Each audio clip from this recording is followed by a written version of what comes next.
Ma giustifiche di Cesare? Quali giustifichi?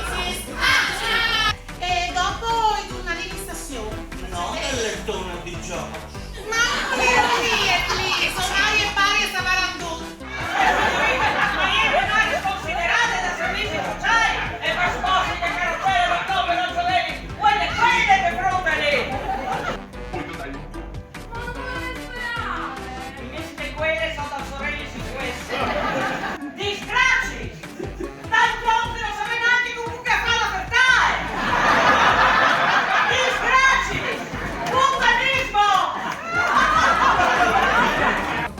La si pierde tra lacrime facile.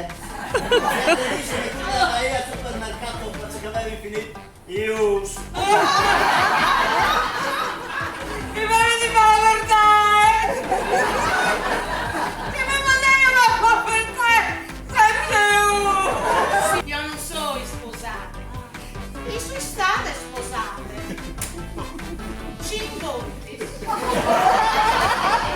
Anche la sindrome del Elisabethino. 50!